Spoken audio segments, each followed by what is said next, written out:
E aí pessoal, aqui é a Gaia. Neste vídeo irei resumir o sistema de jogo Mutantes Malfeitores terceira edição. O objetivo é dar um apanhado geral para que vocês conheçam a base do sistema.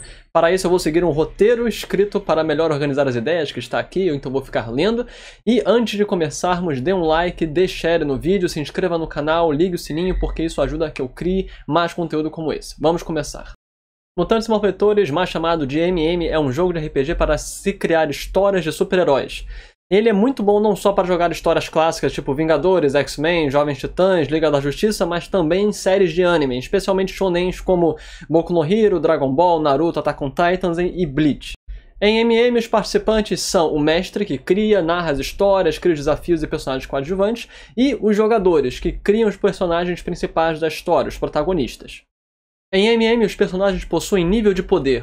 O nível de poder também é chamado de NP, e ele representa o máximo da capacidade de um personagem. NP4 são humanos profissionais. NP6 são protagonistas de filmes de ação, como Indiana Jones e personagens de filmes de luta como Jack Chan e etc. NP8 são heróis de rua, que são ao estilo de Daredevil, Punisher, que são heróis de nível mais baixo, ou então heróis estudantes, como, por exemplo, os X-Men mais novos, ou os estudantes de primeiro ano de Boku no Hero Academia. NP10 são os heróis plenos, com maior poderes, exemplo máximo é o Homem-Aranha. É o nível mais comum para um herói adulto genérico e também o NP mais comum para personagens dentro de Mutantes Malfeitores. 12 já são heróis veteranos e 16 já costumam ser heróis planetários, defensores da Terra. NP 20 ou mais são os heróis cósmicos, que equivalente a surfista prateado e semelhantes. Em Mutantes Malfeitores, os personagens são criados usando PP, pontos de personagem ou pontos de poder. Você tem 15 PP para cada NP do seu personagem. Assim, alguém com NP 6, por exemplo, teria 90 PP. Gaste seu PP para comprar características dos personagens e existem as seguintes características no jogo: as habilidades, também chamadas de atributos, as vantagens, as perícias, as defesas e os poderes.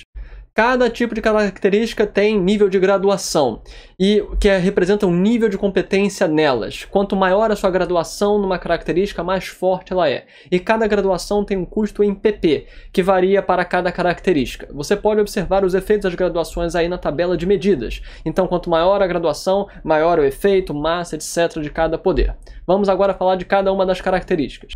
Primeiro vamos falar de habilidades que representam as capacidades básicas de todas as pessoas.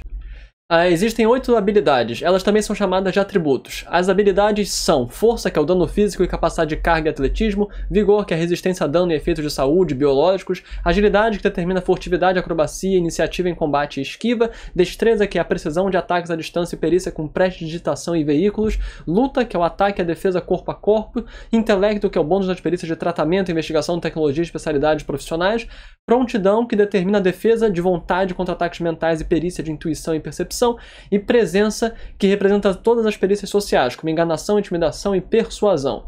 Habilidades custam 2 PP por graduação. Assim, se você tiver força 2, isso te custaria 4 PP. A graduação humana costuma ir de 0, que é destreinado, até 3, que é o máximo humano comum realista do nosso mundo. 4 já representa o nível de um ser humano lendário, e acima disso é heróico. Então, por exemplo, força 2, se você for reparar na tabela de medidas, te permite levantar 120 kg, que já é praticamente um dos máximos possíveis. Força 3 já é 250 kg, que é o máximo humano normal possível. E força 5 já representa 1 tonelada. Por isso, força 0 a 3 é o nível humano, acima disso já é sobre-humano para humanos realistas normais do nosso mundo. Obviamente, humanos de quadrinhos são muito acima disso. Agora vamos falar de perícias. Elas representam grandes áreas de conhecimento que o personagem treinou. A perícia é a parte treinada do personagem, enquanto os atributos representam normalmente o talento dele, um talento natural. Cada 1 PP equivale a 2 graduações numa perícia. 2 graduações numa perícia.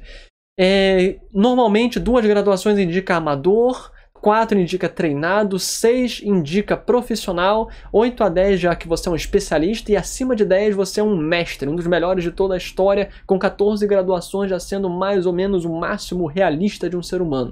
As perícias que existem no jogo são acrobacia, determinado por agilidade, que é o quão acrobata e ágil você é, atletismo, que é praticamente todas as tarefas de força, como escalada, etc., levantamento de peso, combate à distância, que você tem que especificar no que você é treinado no combate à distância, pode ser armas de fogo, pode ser arco e flecha, por aí vai. Combate corpo a corpo, que é determinado por luta, que vai de combate desarmado, você pode treinar combate desarmado ou combate com armas brancas. Enganação, que é para você enganar uma pessoa, especialidade, que é um grupo genérico para todo tipo de especialidade que você pode ter, de astrofísica, qualquer uma das especialidades mentais que você pode ter na vida real, furtividade, que é a capacidade de você não ser notado quando você está andando por aí, intimidação, que é para intimidar alguém, intuição, que era para perceber quando alguém está mentindo para você, investigação, que é para você procurar as coisas dentro de um ambiente, também fazer teste de investigação forense, percepção, que é para perceber passivamente o que está rolando em volta de você, persuasão, que é para você convencer alguém, prestidigitação, que é para fazer pequenos truques de mão ou para fazer arrombamentos e coisas do gênero,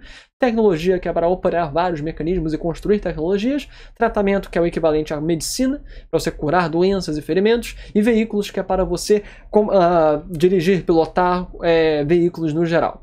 Agora vamos falar da característica vantagens, que são os talentos antecedentes do personagem, representando coisas como treinamento único, equipamentos, aliados, contatos, manobras especiais, etc. Vantagens são como se fossem poderes que pessoas comuns poderiam ter. São coisas que conferem à pessoa maior capacidade, mas não é nada sobrenatural. As vantagens, ou é nada muito sobrenatural. As vantagens, elas custam 1 PP por graduação. A maioria das vantagens tem apenas uma graduação, mas algumas, como equipamento e sorte, podem possuir várias graduações. Vamos falar agora de defesas, que elas não têm um capítulo próprio para elas, mas são muito importantes. A defesa é o treinamento do personagem para se defender de ataques e efeitos em combate.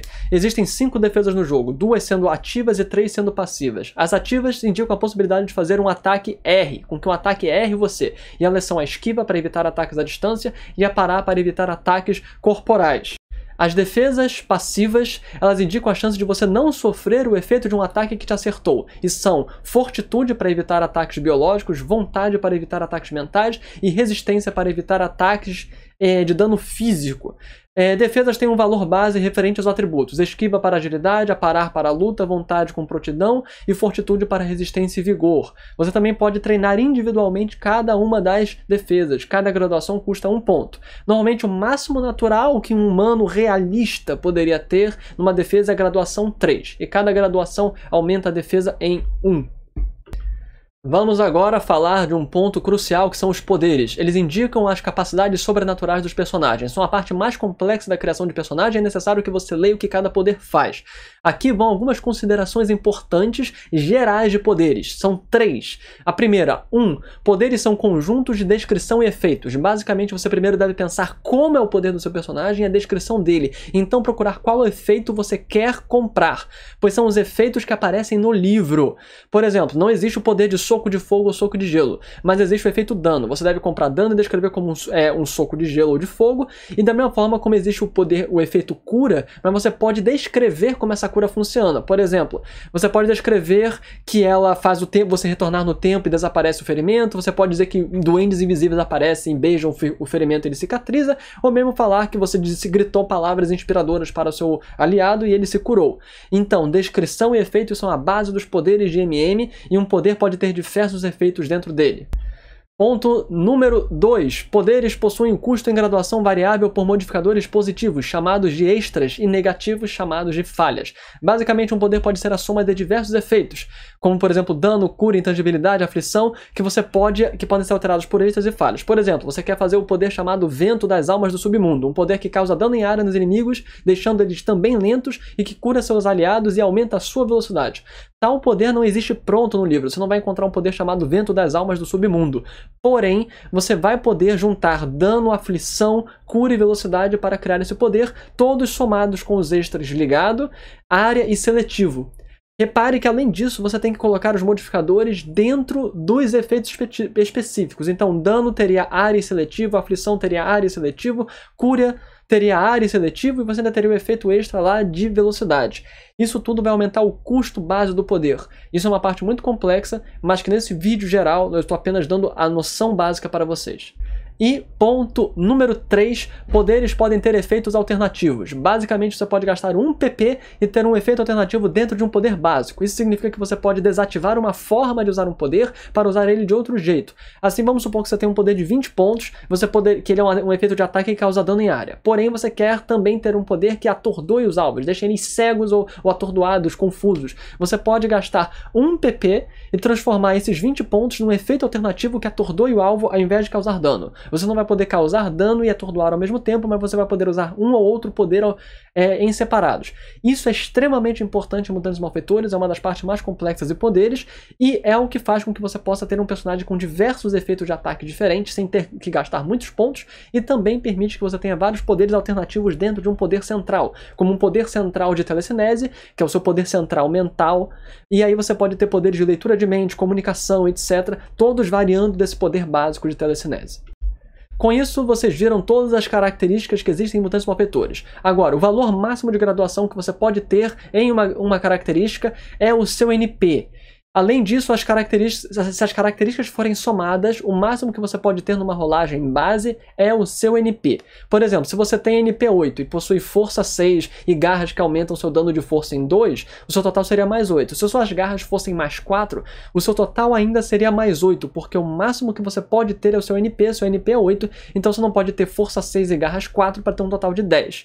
Repare que perícias não entram nesse aspecto, e o máximo que você pode ter numa perícia é NP mais 10. Dois detalhes importantes.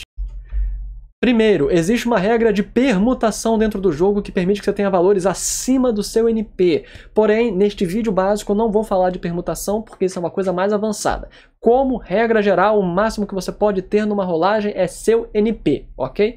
Segundo, esse valor máximo é o da rolagem base. Você pode ter, por exemplo, NP8, seu máximo da rolagem base seria 8, mas ainda você pode modificar isso com modificadores ou vantagens. Vamos agora para as regras de rolagem em Mutantes Malfeitores. Em MM você cria personagens superpoderes para resolver situações de conflito, e nessas situações de conflito você rola um dado de 20 lados, chamado de 1d20, e tentando superar uma classe de dificuldade, chamada de CD. Quanto maior seu total, melhor o seu resultado. Você vai rolar um d20, somar seus modificadores e suas características, e se superar o CD, você foi bem sucedido. CDs comuns incluem 5 para uma tarefa fácil para uma pessoa comum, 10 para uma tarefa desafiadora para uma pessoa destreinada, 15 seria desafiador para alguém treinado, 20 desafiador para um especialista, 25 seria para os maiores mestres ou super pessoas e 30 apenas para heróis veteranos. O mestre ele pode colocar um modificador circunstancial. Normalmente modificadores variam de -2 a +2, que são pequenos, ou grandes de -5 a +5. O nível de sucesso e falha num teste pode ser graduado. Cada 5 pontos que você rolar acima da classe de dificuldade equivale a uma graduação de sucesso, e cada 5 pontos que você rolar abaixo é uma graduação de falha. Agora vamos para combate. Combates são divididos em rodadas. Em uma rodada, todos os combatentes têm direito a um turno para agir. Num turno, uma pessoa pode fazer uma ação padrão e uma ação de movimento. Personagens podem também fazer ações livres em seu turno, que não constam tempo, e reações, que são ações livres que podem ser feitas no turno do oponente, como, por exemplo, se defender de ataques. A ordem dos turnos é determinada por uma rolagem de iniciativa, que é um D20 mais modificador de iniciativa, que normalmente é agilidade, vantagem e poderes se você tiver. A ordem vai da maior iniciativa para a menor. Desempate é feito com agilidade, depois prontidão, depois rolando-se o dado entre os empatados e quem tirar maior começa. Em seu turno, a pessoa tem direito a uma ação de movimento e a ação padrão. Uma ação padrão inclui usar perícia, poder, atacar, etc. Para atacar, descreva como você ataca e escolha o tipo de ataque, rolando um D20 mais modificadores relacionados. Ataques próximos usam luta, a perícia combate corpo a corpo e a vantagem ataque corpo a corpo. Ataques à distância usam destreza, a perícia combate à distância e a vantagem ataque à distância. Caso seu ataque seja maior ou igual que o valor de defesa ativa do personagem, o ataque acerta. Usa-se esquiva para ataques à distância e aparar para ataques próximos. Caso você tenha vantagens especiais relacionadas a ataque, como ataque acurado, ataque imprudente, você pode ativar quantas quiser no ataque e seu bônus e penalidade se acumulam, ok? Caso o ataque acerte, o alvo tem direito a um teste de salvamento contra o efeito, usando a defesa de vontade contra ataques mentais e fortitude para ataques biológicos ou resistência para ataques físicos. O teste é uma rolagem de 1d20 versus a CD do efeito, normalmente 10 mais o nível de efeito ou 15 mais o nível de dano, caso o efeito seja dano. Os personagens vão acumulando condições negativas conforme falham testes de salvamento. Quanto maior o grau de falha, pior é a condição. De forma geral, 1 grau de falha significa uma condição menor, 2 graus de falha significa uma condição que impede bastante o alvo, e 3 graus de falha indicam normalmente que o alvo foi derrotado. No caso de dano é necessário 4 graus de falha para derrotar um oponente. Em Mutantes e Malfeitores não existem pontos de vida, ok? Então não pense em D&D. O personagem vai acumulando as condições até que eventualmente tenha uma falha crítica no teste de salvamento e seja derrotado. Então o personagem só é derrotado quando ele acumula 3 graus para uma condição negativa, 3 graus de falha, ou então 4 graus no caso de dano. Existem muito mais complexidades em combate, mas estas são as regras fundamentais. Por fim, heróis não são pessoas comuns e podem ir além dos seus limites. Em Mutantes Malfeitores isso é feito de duas formas: esforço extra e pontos heróicos. Esforço extra confere a condição fatigado ao herói quando é utilizado. Caso ele já tenha condição fatigada, ele ganha exausto, e caso ele já tenha exausto, ele fica incapacitado, não pode mais agir. Esforço extra concede diversas possibilidades ao personagem, mas em geral isso significa aumentar em mais uma graduação de poder, melhorar uma rolagem em mais 2 ou conseguir um novo rolamento para um teste de salvamento. Ok? E também existem pontos heróicos. Pontos heróicos são pontos especiais que representam o heroísmo do personagem. Todos começam com um ponto heróico no início de cada sessão e podem ganhar mais quando fazem ações heróicas ou sofrem com alguma fraqueza ou limitação do personagem. O mestre decide quando pontos heróicos são ganhos. Um ponto heróico pode ser gasto para fazer um esforço extra sem gerar cansaço, ou rerolar um teste, ou mesmo editar uma cena. Existem mais coisas que dão para serem feitas com esforço extra e pontos heróicos, mas essas são as noções básicas. Para terminar este vídeo, vamos falar sobre a evolução do personagem, como eles evoluem com o tempo. Normalmente, a cada sessão de jogo, o personagem ganha 1 PP, ou caso tenham superado um desafio particularmente difícil, eles vão ganhar 2 PP. Normalmente, a cada 15 PPs ganho, os personagens podem aumentar em 1 NP deles. Então, você ganhou 30 de PP, e seu NP era 8, ele vai para 10. Isso aí, obviamente, é decidido também pelo mestre e pelos jogadores dentro da mesa de jogo. E, finalmente, terminamos esse vídeo. Esses são os fundamentos básicos de Mutantes Malfeitores. Eles não são completos. Eu já fiz uma série inteira falando sobre Mutantes Malfeitores, que faz muito mais prolongado cada um dos capítulos, mas eu estou tentando fazer essa série mais curta, para quem quer aprender o geral de Mutantes Malfeitores. Não esqueçam de deixar seus comentários, e se chegar a 50 likes este vídeo, eu vou continuar essa série, agora fazendo um resumo de cada um dos capítulos do livro, tentando ser mais rápido e mais direto no ponto. Então, aqui foi Gaigai. Até a próxima, pessoal. Falou!